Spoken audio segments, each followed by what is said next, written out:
agradable, nada más provechoso que uno permitir que sea la palabra de Dios la que nos hable, la que nos enseñe, la que nos anime, la que nos consuele, la que nos prepare, la que haga de cada corazón un corazón vivo.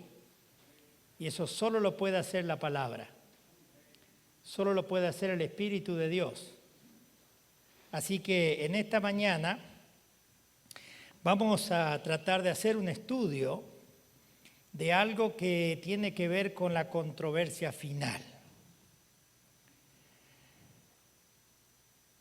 Las personas, muchas de ellas dicen, yo me siento orgullosa de mi nombre, me siento orgullosa de mi apellido, pero hay algunos que no se sienten identificados con el apellido, con el nombre que tienen. Y entonces deciden cambiar su nombre y van al gobierno y si su apellido era Pérez, ahora se quiere llamar Pérez. Porque dice, me gusta más de esta manera. Si se llamaba Roberto, dice, no, me gusta Robert. Y eso no está mal, simplemente la persona se identifica con algo diferente a lo que probablemente la cultura original donde él estaba, dice, ahora yo he cambiado de cultura. Así que Dios también, cuando creó al ser humano, le dio una identidad, le dio un nombre. Pero hubo un enemigo que se introdujo y aquella gloria, porque dice, honra a tu padre y a tu madre, nos dice el 5º mandamiento, ¿verdad? ¿Por qué? Porque ellos nos dieron la vida. ¿Y por qué tenemos que honrar a Dios? Porque Dios nos dio la vida, por eso le decimos Padre. Y si pertenecemos a la familia de Dios, Dios nos dará un nombre, como lo vamos a estudiar. Dios pone mediante su Espíritu un nombre, un sello, una marca de pertenencia. Cuando era chico, mis padres tenían animales, vacas y caballos, y se usaba marcarlos con un hierro caliente que tenían unas iniciales, se marcaba los animales a fuego. Y era para que si el animal se perdía, se supiera quién era el dueño. Y si alguien lo robaba, también podía identificar de que no le pertenecía al ladrón. Y de la misma manera, el Señor nos habla de que en los momentos finales de la historia de este mundo va a haber una gran batalla con respecto al nombre. ¿A qué nombre? ¿A qué apellido? ¿Qué apellido queremos tener nosotros? ¿Hijos de los hombres o hijos de Dios? Es una lucha sumamente interesante, como vamos a ver. Y también es una lucha de dos ciudades. Babilonia por un lado y la Nueva Jerusalén por el otro lado. Y los que lleven el nombre de Dios, su ciudad eterna será la Nueva Jerusalén. Pero los que deciden rechazar la misericordia de Dios, su ciudad, ¿cuál será? Babilonia, ¿verdad? Así que nosotros sabemos que mientras Dios no fuerza la voluntad de nadie, a nadie le quiere imponer su nombre, sin embargo el enemigo de Dios sí.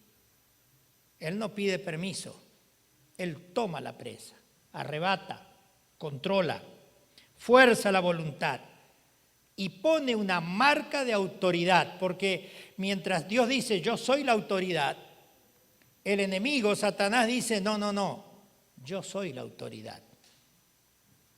Y los dos se disputan, tanto Dios como Satanás tienen súbditos. Y esos súbditos llevan el nombre, uno es de Dios, el otro llevarán el nombre del enemigo. Mientras uno pone una marca, el otro pone un sello. ¿Cuál de los dos queremos recibir nosotros? Es una marca invisible. En la crisis final del mundo, que se desencadenará precisamente en torno a esa naturaleza de la adoración. ¿Qué tipo de adoración? Mientras que el anticristo va a recibir el homenaje de aquellos que le sirvan justamente a su jefe mayor, se le llama bestia en el libro de Apocalipsis al poder político religioso. No es una palabra peyorativa, pero cuando vemos la palabra bestia, vamos a entrar a buscar textos ahora. Cuando vemos la palabra bestia, sabemos que se refiere a un poder político. Y en el caso del anticristo, un poder político y al mismo tiempo religioso. Eso es capítulo 13 de Apocalipsis.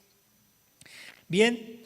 Y mientras por el otro lado va a haber un remanente, un resto, algo que queda, un grupo pequeño que su tarea será darle gloria a Dios y gloria al Cordero. Y ellos no van a recibir la marca blasfema del anticristo, sino recibirán el sello de Dios. Vamos al libro de Apocalipsis, capítulo 13. Versículo 16 y 17. Apocalipsis capítulo 13, versos 16 y 17. Y dice así, hablando del anticristo. Ordenaba que a todos, pequeños y grandes, ricos y pobres, libres y siervos, se les ponga una marca en la mano derecha o en la frente, y que ninguno pueda comprar ni vender sino el que tenga la marca, ¿o qué más dice? O el nombre de la bestia, o el número de su nombre. Notemos que la autoridad dominante en el tiempo del fin va a imponer una marca, la marca del anticristo, ¿dónde dice? En la mano derecha o ¿dónde más? En la frente. Pero el otro grupo, el grupo remanente, no va a tener marca en la mano, solo en la frente. Y será un sello. ¿Qué significa la frente y qué significa la mano? La frente, convicción, convencido. Sirven porque están convencidos que a esa es la autoridad que ellos quieren servir. Y la mano, conveniencia. Conveniencia. Obra, actúan. Es la parte activa de la obediencia. Nosotros sabemos que en Apocalipsis 14:1, vemos el grupo leal, ¿qué dice? Apocalipsis 14:1.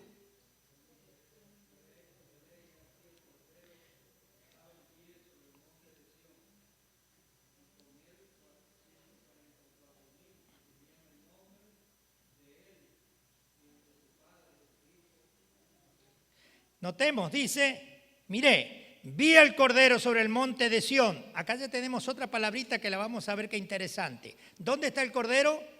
Monte de Sión. Y con él hay 144,000, número simbólico, representando a las 12 tribus de Israel, ya simbólicas, que tenían el nombre del Cordero. ¿Y qué más tenían?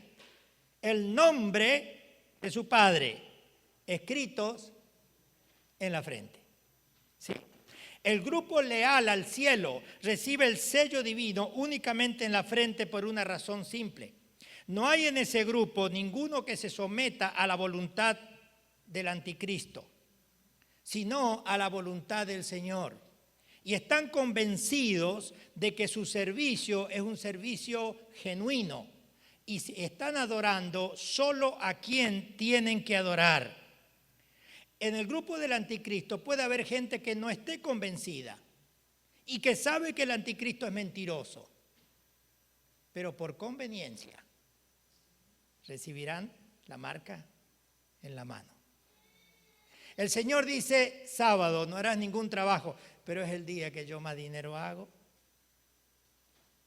Conveniencia, la mano. Y mucha gente escucha la verdad de Dios, pero por conveniencia no la quiere seguir. Muchos son llamados y pocos los escogidos. Ancha es la puerta que lleva a la perdición. Muchos entran por ella, pero angosto es la puerta que lleva a la vida, el camino que lleva a la vida. ¿Y cómo termina? Pocos los que lo hallan.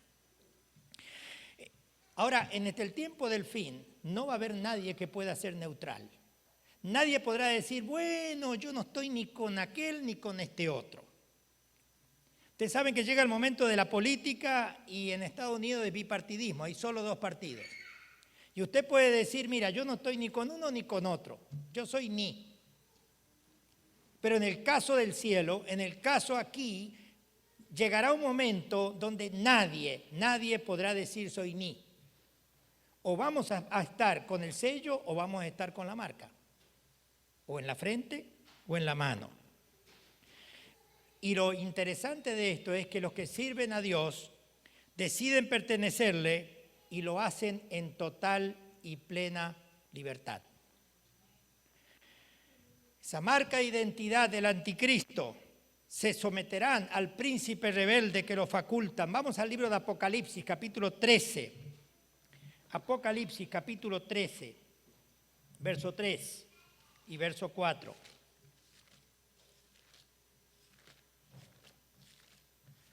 Apocalipsis, capítulo 13.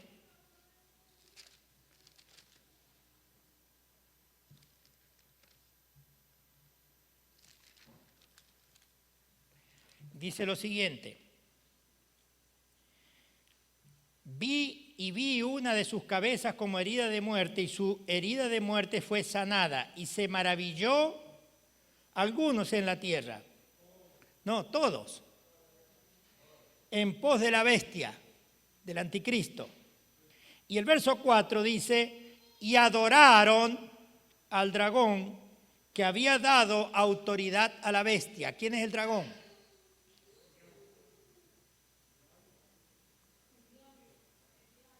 El diablo. Y adoraron a la bestia diciendo, ¿quién es semejante a la bestia? ¿Y quién podrá luchar contra ella? El poder político, el poder policial que logrará tener este poder político religioso con sede en Roma,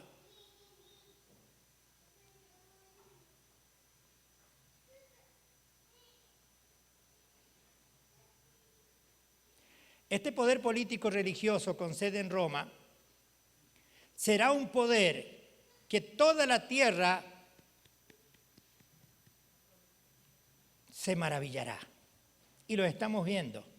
Basta que usted prenda la televisión para ver cómo este poder está logrando ser aplaudido, ser recibido con los brazos abiertos. ¿Sí? Para esta crisis final.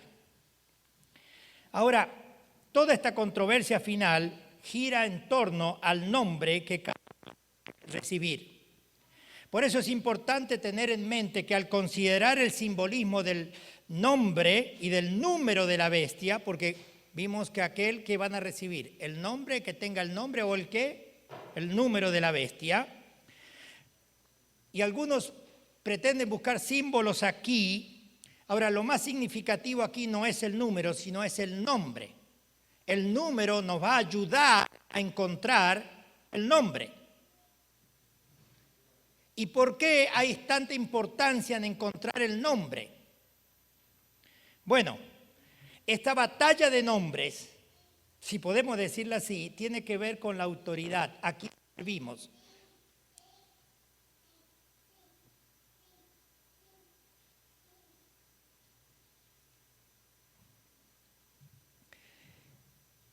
El número, como dijimos, fue ayudado para descubrir el nombre y no viceversa.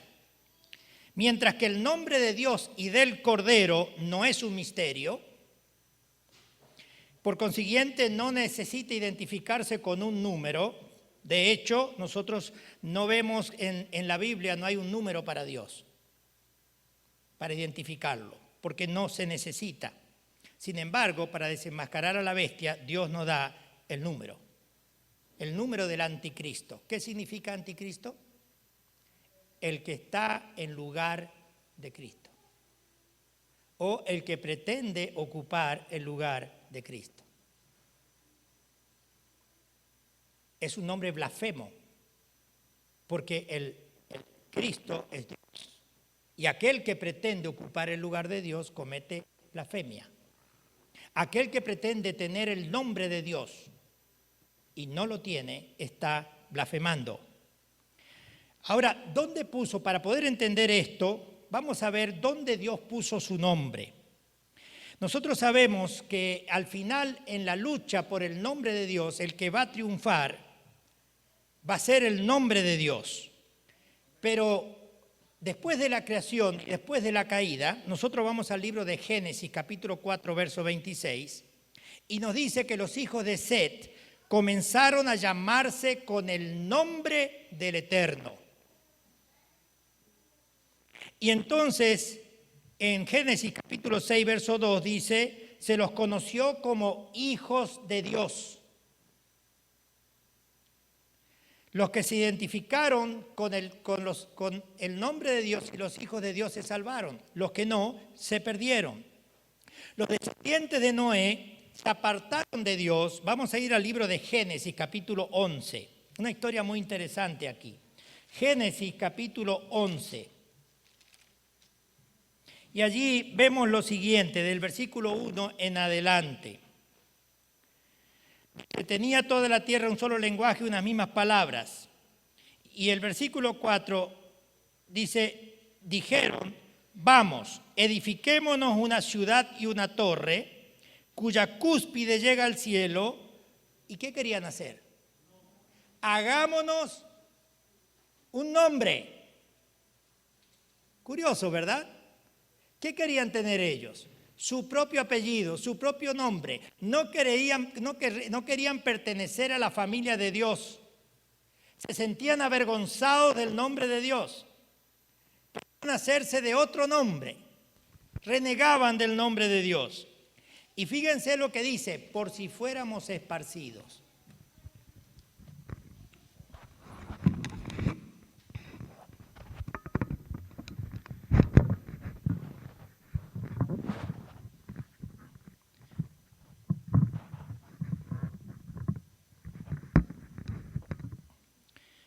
Por si fuéramos esparcidos.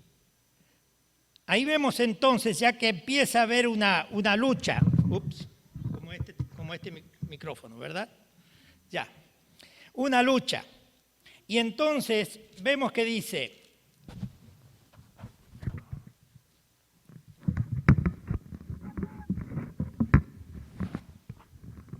ahora sí.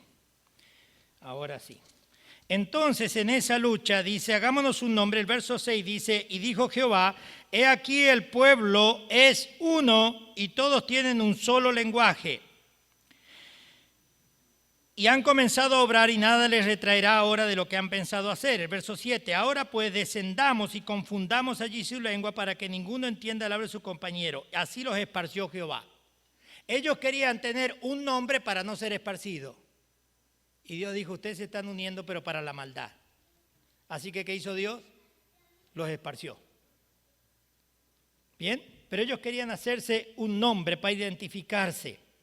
Abraham también, Dios cuando lo llama a Abraham, fue la primera vez que aparece en la Biblia allí. Vamos a Génesis capítulo 12, el verso 8.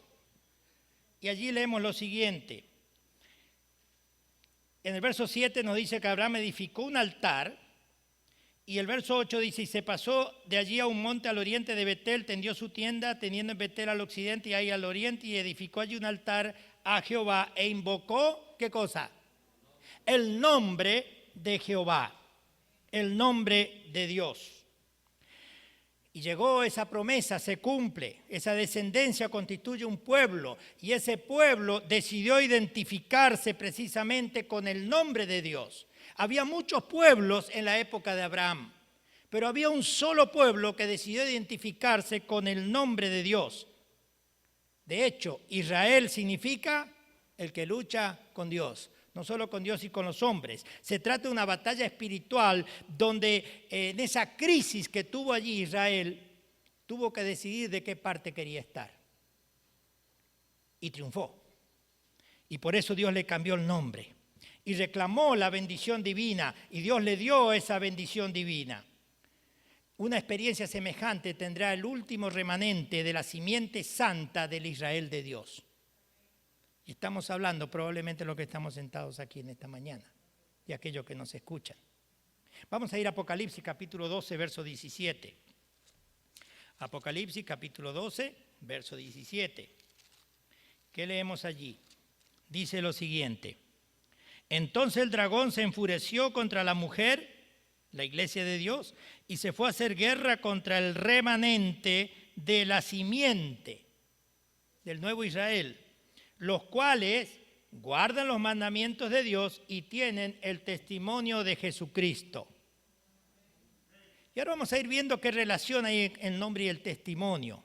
Una victoria completa se le conferiría para siempre justamente el nombre o el sello de Dios. Vamos a Apocalipsis capítulo 7. Apocalipsis capítulo 7. Y vamos a leer verso 4. Dice, y oí el número, el verso 3 tal vez podemos leer, diciendo, no hagáis daño a la tierra, ni al mar, ni a los árboles, hasta que hayamos sellado a los siervos de Dios en sus frentes. Va a haber un sellamiento y los siervos de Dios serán sellados en la frente.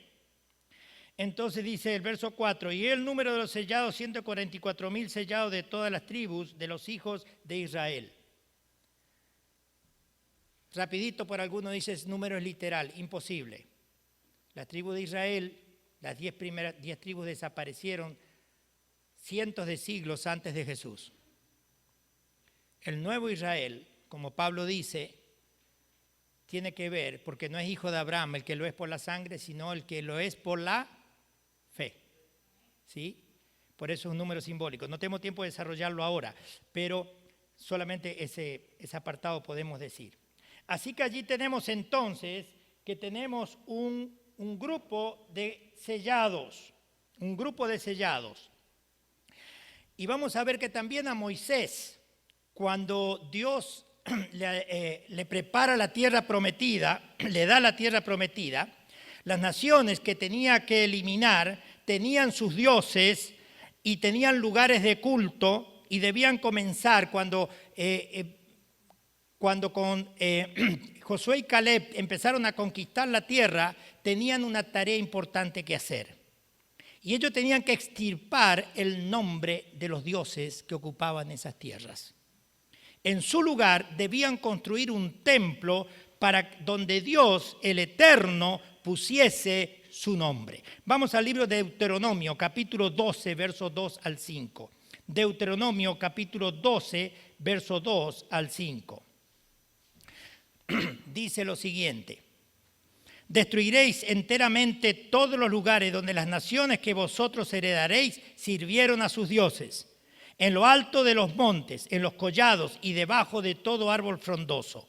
Derribaréis sus altares, quebraréis sus imágenes, quemaréis sus postes idolátricos, destruiréis las esculturas de sus dioses. Y agrega algo. Y extirparéis el nombre de ellos de ese lugar. ¿Es celoso Dios por su nombre?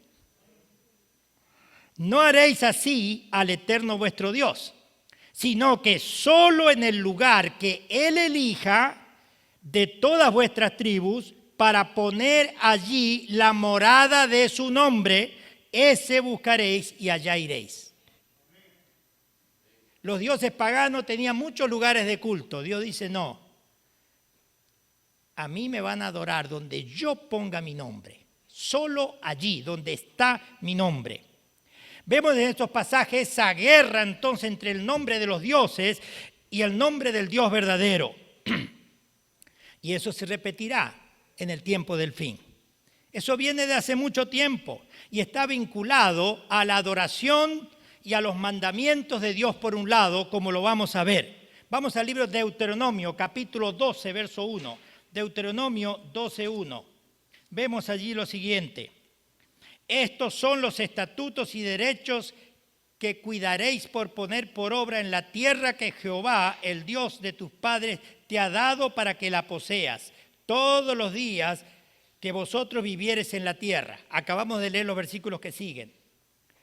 Justamente Dios le dice, yo te voy a llevar a un lugar, pero para poder llegar allí va a haber ¿qué cosa? Estatutos, va a haber mandamientos, va a haber una lucha, 2 centros de culto. Israel hizo precisamente en esa lucha un pacto con Dios. Y en Deuteronomio capítulo 10 y el verso 1 al 5 dice lo siguiente. En aquel tiempo Jehová me dijo, lábrate 2 tablas de piedra como las primeras y sube a mí al monte y hazte un arca de madera. Y escribiré en aquellas tablas palabras que estaban en las tablas primeras que quebraste y las pondrás en el arca. Verso 4. Y escribió en las tablas conforme a la primera escritura. ¿Qué escribió? Los 10 mandamientos que Jehová os había hablado en el monte en medio del fuego en el día de la asamblea. ¿Qué le dio Dios allí? Los 10 mandamientos. Y dice el verso 5, y volví, descendí del monte y puse las tablas, ¿dónde? En el arca que había hecho. Allí están como Jehová me mandó. Lo primero que hace Dios para poder morar entre el pueblo de Israel es darle los 10 mandamientos. Y le da la orden y le dice, lo vas a guardar en el arca. Esa orden era muy definida. Era el único lugar donde el israelita estaba permitido adorar, porque allí estaba el nombre de Dios. En Deuteronomio capítulo 12, seguimos con Deuteronomio, el verso 11 ahora, dice lo siguiente. Y al lugar que Jehová vuestro Dios escogiere, ¿para qué? Para hacer habitar en él su nombre. Allí llevaréis todas las cosas que yo os mando, vuestros holocaustos, vuestros sacrificios, vuestros diezmos, las ofrendas elevadas, etcétera. Todo. ¿A dónde? El lugar que Dios había escogido en forma específica. Verso 13. Guárdate, ten cuidado, le dice, que no ofrezcas tus holocaustos en cualquier lugar que vieres. Verso 14. Sino en el lugar que Jehová escogiere. ¿Y dónde era ese lugar? Vamos al capítulo 17 de Levíticos. Levíticos 17. Y allí leemos el verso 7. Dice, y nunca más sacrificarán sus sacrificios a los demonios tras los cuales han fornicado. Tendrán esto por estatuto perpetuo por sus generaciones. ¿Por qué Dios no quería que se lleve el holocausto o las ofrendas a cualquier otro lugar? Porque en ese caso la persona no estaría adorando al verdadero Dios, sino estaría adorando a Satanás, estaría adorando a los demonios. Era sumamente estricto Dios con este asunto. Nadie podía ignorar estas leyes. Y en esto consiste el gran conflicto de los siglos, la gran controversia de todas las edades, desde que Lucifer se reveló en el cielo procurando recibir el homenaje y la adoración de los ángeles, una adoración que solo le corresponde a Dios, como lo vemos en Isaías 14, se produjo una lucha precisamente entre esos 2 cultos. Uno que rinde homenaje a Satanás, el opositor, y el otro que honra a Dios, al Creador. Ese esfuerzo supremo de Satanás en el fin del tiempo va a tratar de desalojar a Dios de su creación, desalojar al Creador y al Redentor. Y va a decir, esta creación me pertenece, el mundo entero me sigue a mí. Adora a mi nombre a través del anticristo, a través de mi hijo que yo lo tengo allí. A través de él el mundo entero me está adorando. Tú no tienes nada que venir a buscar aquí con tu segunda venida. ¿Qué va a venir a buscar si nadie te sirve? Fuera de aquí. Claro, Satanás a su hijo lo hace sentar, como nos dice allí en 2 Tesalonicenses capítulo 2, 3 y 4, versículos 3 y 4. Se sienta en el templo de Dios haciéndose pasar por Dios. Entonces dice, ahí yo tengo, el mundo entero está adorando a Él. Tú no tienes nada que venir a buscar. Y vamos a ver lo que dice Apocalipsis capítulo 13, verso 4. Dice lo siguiente. Y adoraron al dragón que había dado autoridad a la bestia, y adoraron a la bestia diciendo, ¿quién es semejante a la bestia y quién podrá luchar contra ella? Satanás dice, ¿qué vienen a buscar aquí? No tienen nada que venir a buscar, todos me pertenecen. ¿Será? Dios se guarde un remanente. Salomón construyó el templo y dice en Primera de Reyes, capítulo 8, verso 29, cuando hace la invocación a Dios, dice, estén tus ojos abiertos día y noche sobre esta casa, sobre ese templo, sobre este lugar del cual has dicho, mi nombre estará allí. Oye la oración que tu siervo te dirige en este lugar. Y nosotros sabemos que Dios puso su nombre en medio de su pueblo de Israel. Ahora, ¿cómo puso ese nombre? ¿Cómo Dios hizo para poner ese nombre? Vamos al Deuteronomio, capítulo 10, verso 1 al 5. Deuteronomio, capítulo 10, verso 1.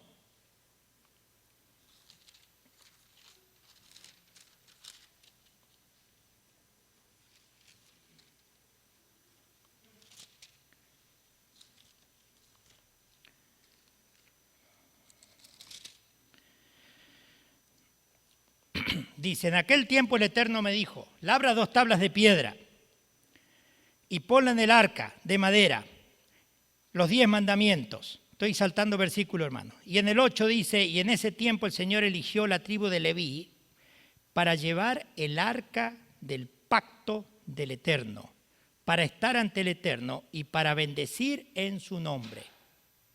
¿Qué necesitaba el tabernáculo para poder tener el nombre de Dios? El arca. ¿Y qué había dentro del arca? La ley, los 10 mandamientos. Dios solo puede estar donde está su ley. Por eso cuando se inauguró el tabernáculo de Moisés, descendió fuego del cielo y quemó el holocausto. Cuando Salomón inaugura el templo, baja fuego del cielo y quema el holocausto. Cuando volvieron los cautivos de Babilonia, se reconstruye el templo de Zorobabel. No hubo fuego. Ese templo nunca fue inaugurado con fuego del cielo, porque Dios no puede estar donde no está su ley. Porque esas tablas de la ley, cuando fue destruido ese templo de Salomón, se perdieron, las escondieron. Dice el Espíritu Profecía que manos piadosas la escondieron en una cueva hasta el día de hoy. Y Dios no puede descender donde no está su ley. Por eso le dice que pondría en el arca el testimonio que Dios le daría en Éxodo capítulo 25, verso 16. Dios mandó precisamente que se haga un santuario para poner allí el arca, el lugar más sagrado del santuario. ¿Cuál era? El lugar santísimo. ¿Y qué estaba en el lugar santísimo? El arca. Y dentro del arca los mandamientos. Y sobre el arca la Shequina, la gloria de Dios. Porque Dios, su gobierno, se basa precisamente en su constitución y la constitución está allí. Vamos a 2 de Samuel, capítulo 6, verso 2. Y voy a leerlo rápido, porque el tiempo se nos está yendo. Dice lo siguiente, a la parte final. El arca de Dios que lleva el nombre del Eterno Todopoderoso que mora entre querubines. ¿Qué lleva el arca de Dios? El nombre del Eterno. En Primera de Reyes, capítulo 8, verso 20 y 21, dice lo siguiente. Edifiqué el templo para el nombre del Eterno, Dios de Israel, y he puesto en él un lugar para el arca, donde está el pacto que el Eterno hizo con nuestros padres cuando los sacó de Egipto. La ley es el símbolo del pacto de Dios con su pueblo. Cuando usted decide venir a vivir a este país y usted hace su ciudadanía, usted tiene que firmar un documento donde usted se compromete a vivir de acuerdo a la constitución de este país. Si usted viola la constitución de este país, usted pierde su ciudadanía y su libertad.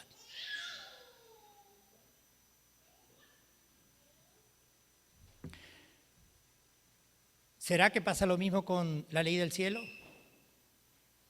¿Será si cuando nosotros violamos el pacto con Dios y somos desobedientes, somos expulsados también? ¿Será menos sagrada las leyes de la tierra que las leyes del cielo? El templo de Salomón se construyó, como dijo Salomón, donde estaría la morada de su nombre, Deuteronomio 12:11. Y dentro del arca dijimos el testimonio, la morada del testimonio. Ahora, ¿dónde estaba el tabernáculo? ¿En qué lugar? En el monte de Sión. Y el monte de Sión, ¿qué estaba allí? La ciudad. Así que todo pasó ahora a tomar el nombre de Dios. Cuando Dios escoge a Jerusalén, el monte de Sión, como un lugar para que le edifiquen su casa, ese monte pasó a ser considerado, según nos dice Primera de Reyes, capítulo 11, verso 36, el lugar del nombre del Eterno. Así vemos que el nombre de Dios estaba indisolublemente ligado a su ley. No podemos separar el nombre de Dios de su ley. Por eso, cuando Dios le manda a Moisés que haga las 2 tablas de piedra, vemos allí, dice, entonces el Eterno descendió en la nube, estuvo allí con él y proclamó su nombre. ¿Cuándo Dios proclama su nombre? Cuando está su ley allí. Ahora, ¿cómo afecta al nombre de Dios la obediencia de su pueblo? La desobediencia a los mandamientos de Dios trae maldición y dispersión, mientras que la obediencia trae bendición y reunión. Eso lo vemos en Nehemías, por ejemplo, capítulo 1, verso 9. Nehemías, capítulo 1, verso 9.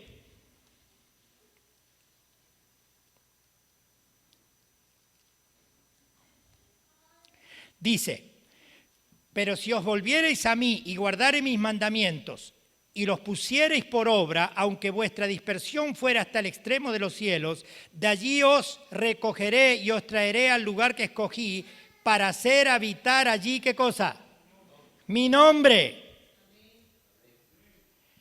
Si guardare mis mandamientos, entonces yo voy a hacer habitar allí mi nombre. El tercer mandamiento dice, no tomarás el nombre de tu Dios en vano. El que blasfemaba el nombre del Eterno debía ser muerto, apedreado. Tanto en el Antiguo como en el Nuevo Testamento afirman categóricamente que los que pretenden invocar o asumir el nombre de Dios y no obedecen su ley, profanan su nombre. Probablemente ustedes conozcan muchos que se llaman cristianos y que dicen adorar a Dios, pero dicen no queremos saber nada con la ley de Dios. Eso fue clavado ya en la cruz. ¿Ya? En Levítico capítulo 22, verso 31 al 32, dice lo siguiente: guardad mis mandamientos y cumplidlos. Yo soy el Eterno. No profanéis mi santo nombre. Debo ser reconocido santo por los israelitas. Yo soy el Eterno que los santifico. ¿Cómo Dios es reconocido santo? Cuando su pueblo es obediente. ¿Cómo se profana el nombre de Dios? Cuando se desobedece los mandamientos de Dios. En Ezequiel capítulo 36, versos 17-23, Dios aquí le da un buen regaño a los israelitas y le dice lo siguiente: hijo de Adán, cuando Israel moraba en su país, lo contaminó con sus caminos y con sus obras. Como inmundicia mensual de mujer fue su conducta ante mí, porque con sus ídolos lo contaminaron. Los esparcí por las naciones y los países, conforme a sus caminos y a sus obras los juzgué. Y a las naciones donde fueron, profanaron mi santo nombre. Y tuve lástima de mi santo nombre, que Israel deshonró entre las naciones donde fueron. Por tanto, di a la casa de Israel: santificaré, vindicaré mi gran nombre, deshonrado entre las naciones, que vosotros profanáis en medio de ellas. Y las naciones sabrán que yo soy el Eterno, cuando vindique mi santidad por medio de vosotros ante sus ojos. ¿Qué había hecho el pueblo de Israel con la ley de Dios? Desobedeció. y donde ellos andaban en sus trabajos, en sus quehaceres, no eran obedientes a los mandamientos de Dios. ¿Y qué estaban haciendo entonces con el nombre de Dios? Profanándolo. ¿Y reacciona Dios cuando uno profana el nombre de Él? Se ve que sí, se ve que sí. Mi santo nombre, mi gran nombre, dice el Señor. En Romanos capítulo 2, versos 22 al 24, el apóstol Pablo dice, hablándole a los judíos, que dice, nosotros somos fieles a Dios. Y Pablo dice, no es así. Tú dices, no cometerás adulterio, y cometes adulterio, te jactas de la ley y transgrediéndola deshonras a Dios, porque como está escrito, el nombre de Dios es blasfemado entre los gentiles por causa de vosotros. ¿Será, hermanos, que nosotros en nuestro lugar de trabajo, nuestros compañeros, amigos, familia, deshonramos el nombre de Dios? Por la desobediencia del hombre, el nombre de Dios es blasfemado, pero por su obediencia, la virtud, la misericordia de Dios da una nueva oportunidad y su nombre entonces es vindicado. Podemos entonces darnos cuenta cuántas implicaciones tenía el pacto de Dios, de su ley con su pueblo, al decidir precisamente obedecerle y pertenecerle invocando su nombre. Estaba leyendo una carta del Espíritu de Profecía cuando alguien le pidió que orara por él. Y el Espíritu de Profecía le dijo, yo no puedo orar por usted. Porque usted está haciendo algo que usted sabe que no debe hacer. Qué triste eso, hermano. Qué triste. Hay personas que quieren los privilegios de la divina, de la misericordia divina, pero no quieren el sacrificio. Ojalá, hermanos, que no seamos nosotros esas personas. Ojalá que nosotros no seamos aquellos que solo queremos las bendiciones de Dios, pero no queremos el compromiso con Dios. En Números, capítulo 6, verso 25, Números, capítulo 6, allí está la bendición sacerdotal. Cuando terminaba el día de la expiación, cuando terminaba el Yom Kippur, se abría el segundo velo, pero para salir, y el sacerdote salía allí, hacía una bendición y decía lo siguiente, Deuteronomio capítulo 6, verso 24 en adelante podemos leerlo. Dice, Jehová te bendiga y te guarde. Haga resplandecer Jehová su rostro sobre ti, tenga de ti misericordia.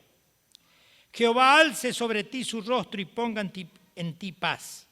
Y el 27, y pondrán mi nombre sobre los hijos de Israel y yo los bendeciré. Qué lindo, hermanos, que una vez que el pueblo de Israel, al ser obediente, al quedar limpio por la sangre de Cristo, pasaban a pertenecerle al pueblo de Dios y entonces Dios podía poner su nombre en su pueblo. Dios quiere también poner su nombre en su pueblo. Dios quiere poner su nombre en nosotros. Por eso nos dice, y pondrán mi nombre sobre los israelitas y yo los bendeciré. Todo aquel que acepta a Jesús es nuevo israelita. Por eso Dios quiere poner su nombre. No hubo otro pueblo en el que Dios escribiese su ley y le hiciese colocar en su templo, razón por la cual Israel fue el único pueblo en la antigüedad que pasó a pertenecerle a Dios. Al pactar con Dios sobre la base de los 10 mandamientos, los israelitas pasaron a ser la herencia del Eterno, como nos dice Deuteronomio 4:20, para admiración de todas las naciones. Deuteronomio 26:18 dice, tú eres su pueblo, su preciosa posesión, como Él te prometió, para que guardes todos sus mandamientos. Ser parte, hacer un pacto con Dios tiene un propósito y es serle obedientes. Deuteronomio 28, verso 9 al 10 dice, el Señor te confirmará como pueblo suyo santo, como te ha jurado, si guardas los mandamientos del Eterno tu Dios y andas en sus caminos, y todos los pueblos de la tierra verán el nombre del Señor, que el nombre del Señor es invocado sobre ti y te temerán. aunque hubiesen sido esparcidos entre las naciones a causa de sus pecados, deshonrando el nombre de Dios, si se arrepentían, podían volver y ser identificados otra vez con su nombre. Si nosotros nos arrepentimos y volvemos a Dios, podemos ser identificados con el nombre de Dios. En Isaías capítulo 43, verso 1 y versos 4 y 7 dice lo siguiente: así dice el Eterno, tu Creador, tu Formador. Oh Israel, no temas, porque yo te redimí, te puse nombre, eres mío. Porque mis ojos eres de gran estima, eres honorable, yo te amo. No temas, porque yo estoy contigo. Del oriente traeré tu generación y del occidente te juntaré. Diré al norte, da acá, y al sur, no te detengas. Trae de lejos a mis hijos e hijas, desde los extremos de la tierra. A todos los que llevan mi nombre, para gloria mía los he creado, los formé y los hice. Hermanos, esto es para nosotros. Está hablando de la reunión final. Y el Señor dice aquí que todos los que llevan su nombre, Él los volverá a reunir, porque para gloria de Él fuimos creados, fuimos formados, fuimos hechos. Por eso es tan importante entender la importancia de la fidelidad. Por su infidelidad los israelitas rompieron ese pacto, pero en su misericordia Dios decidió renovar ese pacto y le llamó el nuevo pacto. Y hay gente que dice, yo no tengo nada que ver con la ley, eso fue clavado en la cruz, el pacto viejo, ese pacto no es para mí, yo estoy en el nuevo, en el de la desobediencia, porque todo es por gracia. Pero no, hermano, el nuevo pacto simplemente cambió los símbolos, porque el pacto antiguo, aquel pacto que era en base a figuras y símbolos, cuando esas figuras y símbolos que representaban al Mesías fueron cumplidas en Jesús, ahora tenemos el nuevo pacto, pero bajo los mismos términos, bajo también la ley de Dios. Y por eso Dios le llama la nueva Jerusalén, el nuevo templo que está en el cielo, el nuevo ungido, que pueda afirmar a su pueblo mediante ese nuevo pacto que Dios establece con un nuevo corazón. Y eso fue profetizado muchos siglos antes. Jeremías capítulo 31, versos 31 y 33 dice, vienen días, dice el Eterno, vienen días en que haré un nuevo pacto con la casa de Jacob y de Judá. Este es el pacto que haré con Israel después de aquellos días. Voy a clavar la ley en la cruz. No, ¿verdad? Mire lo que dice, pondré mi ley en sus mentes y la escribiré en sus corazones y seré su Dios y ellos serán mi pueblo. El nuevo pacto no es anular la ley, el nuevo pacto es grabarla no en tablas de piedra, sino en tablas de carne. No en tablas de piedra, sino en la mente. En Ezequiel capítulo 36, versos 25 y 28 dice, esparciré sobre vosotros agua limpia y seréis limpiados de todas vuestras inmundicias y de todos vuestros ídolos. Y os daré un corazón nuevo y pondré un espíritu nuevo dentro de vosotros. Quitaré de vuestra carne el corazón de piedra y os daré un nuevo corazón de carne. Pondré mi espíritu dentro de vosotros y haré que andéis en mis mandamientos, que guardéis mis normas y las cumplas, y seréis mi pueblo y yo seré vuestro Dios. ¿Puede hablar más claro la palabra? ¿Cómo puede ser que hay gente que todavía dice de que Dios no quiere saber nada con la ley?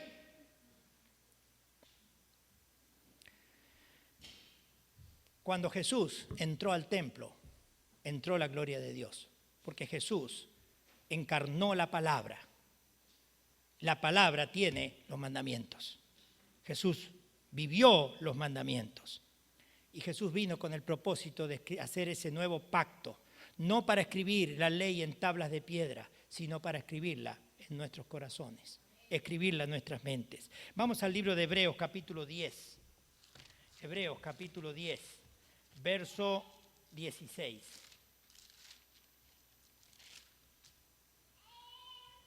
Dice, este es el pacto, porque uno dice, eso es el Antiguo Testamento. Vamos al Nuevo. Dice Pablo, este es el pacto que haré con ellos después de aquellos días, dice el Señor. daré mis leyes en sus corazones y en sus mentes las escribiré. ¿Quería Nuevo Testamento? Aquí lo tenemos. ¿Sí?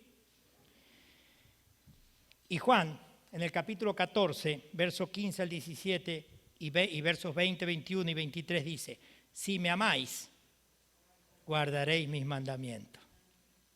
Y yo rogaré al Padre y dará otro consolador para que esté con vosotros para siempre, el Espíritu de verdad. Hermanos, hay un espíritu de verdad y hay un espiritaco. El espiritaco es el espíritu de error. El espíritu de verdad viene a escribir la ley en el corazón. El espiritaco podrá hacer milagros, pero dice, no quiero saber nada con la ley. Especialmente el mandamiento que honra al Creador.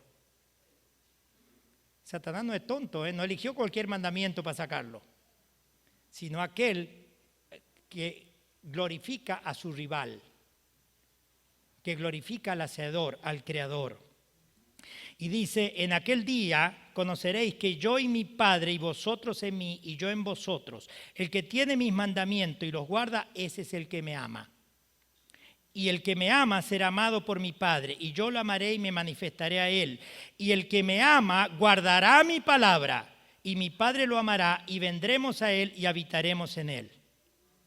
¿Qué se necesita para que Dios pueda morar en el corazón? Hacer un pacto con Dios y serle fiel a sus mandamientos. Entonces Dios puede hacer morada. Los mandamientos del Hijo son los mandamientos del Padre, ¿no? El Hijo exalta la ley, ya que el nombre de Dios, según vimos, es inseparable de su ley. Y vamos a ver un pasaje más. Vamos a ver San Juan capítulo 14, verso 13. Y también 17, 11 y 12. Dice, todo lo que pidieres al Padre en mi nombre, esto haré. En mi nombre, dice Jesús. Para que el Padre sea glorificado en el Hijo. Padre Santo, a los que me has dado, guárdalos en tu nombre. En ese nombre que me has dado, para que sean uno como lo que somos nosotros. Cuando estaba con ellos, yo los guardaba en tu nombre que me has dado. Aquí vemos que entonces el Padre es glorificado en el nombre del Hijo y el Hijo en el nombre del Padre. Nosotros somos cartas abiertas, llevadas al mundo. Y eso no es otra cosa, hermanos, que llevar la ley de Dios, su palabra escrita en el corazón para los que se convierten al Señor. Dice el apóstol Pablo en 2 de Corintios capítulo 3, verso 3. 2 de Corintios 3, verso 3. Es manifiesto, dice Pablo, que sois cartas de Cristo, resultado de vuestro ministerio, escrita no con tinta, sino con el Espíritu del Dios vivo, no en tablas de piedra. ¿A qué se refiere Pablo? A la ley. Sino en tablas de carne del corazón. Los verdaderos hijos de Dios tienen la ley de Dios escrita en su corazón. Al escribir la ley del Padre y del Hijo en el corazón humano a través del Espíritu Santo, nuestro Dios, la deidad, cumple su promesa de descender con su gloria y transformar al creyente en un templo viviente, identificando el nombre del Padre y del Hijo con él. Y esto sucede en el marco individual como también colectivo en la iglesia. 1 de Corintios capítulo 3, versos 16 y 17 dice, ¿no sabéis que sois templo de Dios y que el Espíritu de Dios habita en vosotros? Si alguno destruye el templo de Dios, Dios lo destruirá a él, porque el templo de Dios es santo y ese templo sois vosotros. Y 1 Corintios 6, 19, 20 dice, ¿no sabéis que vuestro cuerpo es templo del Espíritu Santo que está en vosotros, que tenéis de Dios y que no sois vuestros, porque habéis sido comprados por precio? Glorificad a Dios en vuestro cuerpo. Qué noticia más maravillosa, hermanos, saber de que fuimos comprados, fuimos redimidos por la sangre de Jesús. Ahora podemos entender en una dimensión mayor cuando se nos da la gran comisión y se nos dice que debemos ir a bautizar. Y la fórmula bautismal que dice, bautizándolos ¿en qué? En el nombre del Padre, del Hijo y del Espíritu Santo. Cuando hay un bautismo, la persona hace un pacto con Dios y se compromete a adoptar el nombre de Dios en su vida. ¿Pueden pretender las iglesias cristianas hoy decir que tienen el nombre del Padre y del Hijo en sus frentes sin obedecer su ley entonces? De ninguna manera. El fuego de que alardea muchas iglesias para hacer milagros no proviene del Señor, sino es un fuego impostor. Como nos dice Apocalipsis 13:13, haría descender fuego del cielo. No sería el Espíritu de Dios, sino el espiritaco que está trabajando. Así de simple y sencillo, hermano. Así de simple y sencillo. Nosotros fuimos comprados por ese precio. Entonces Jesús nos invita a nosotros a relacionarnos con Él, a tener un nuevo corazón.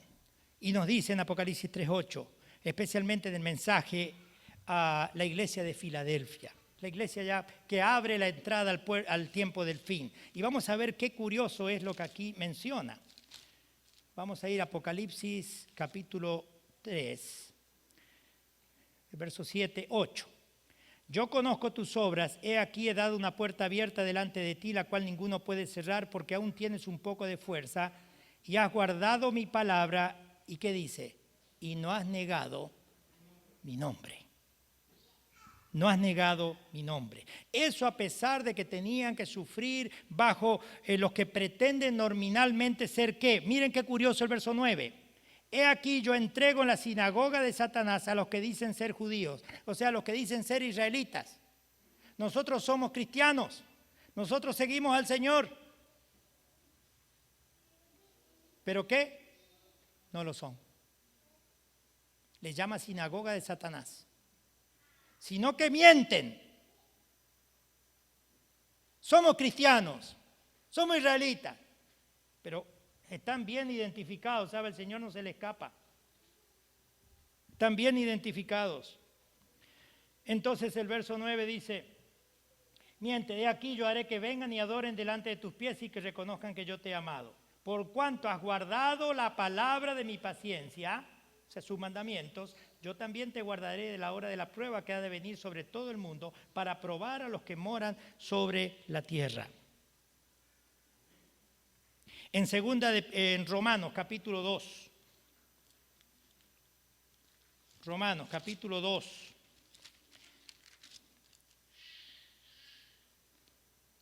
Verso 13 dice, pero no son los oidores de la ley los justos para con Dios, sino los hacedores de la ley serán justificados. El sello de Dios entonces y la marca del anticristo. No hay tiempo para eso. Pero sí podemos decir que tenemos un Dios de misericordia, un Dios de amor, que descendió en este mundo para limpiarnos de nuestros pecados, para renovar su pacto con nosotros. Y nos está invitando al nuevo Israel, te está invitando a ti, nos está invitando a cada uno de nosotros, a que le pidamos a Él que nos dé el poder de su Espíritu para vivir de acuerdo a la altura de ese pacto. Para que donde quiera nosotros conversemos, nos animemos, la gente que nos vea diga, oh, le sirve al Dios del cielo. Y pidámosle al Señor que el sello de Dios pueda estar en nuestras mentes, para estar listos, totalmente convencidos, y no recibir la marca ni en la mano ni en la frente. Vienen tiempos peligrosos, pero vienen tiempos de oportunidades, tiempos maravillosos de ponernos en las manos del Cordero, de ponernos en las manos de Jesús para que nos limpie, de confesar nuestras faltas, ir hacia el templo del cielo donde Él está ministrando todavía la intercesión final. Y allí decirle, Señor Jesús, estoy aquí para que tú tomes mi vida, me limpies, me fortalezcas y me ayudes a vivir una vida en plenitud, una vida de acuerdo al pacto tuyo. Y que el nombre de Dios pueda estar en tu corazón, pueda estar en tu frente, pueda estar en tus manos, pueda estar en tu familia, pueda estar en tus amigos. Y cuando el Señor venga a buscar a su pueblo, pueda reconocernos a cada uno de nosotros. Dios te conoce a ti, mi querido hermano y hermana, por nombre. De hecho, Jesús dijo que tiene contado aún hasta tus cabellos. Nuestros cabellos están contados. En los libros del cielo, nuestros nombres tienen que ser registrados. Que el Señor nos permita que nuestros nombres estén en el libro de la vida, cosa que cuando el Cordero suene la última trompeta y Jesús venga a buscar a su pueblo, podamos, si estamos descansando, ser despertados. Y si estamos despiertos, podamos ser transformados para vivir por la eternidad en las mansiones del cielo. Allí gozarnos con ese nombre nuevo que el Señor nos dará a cada uno de nosotros. Que Dios les bendiga.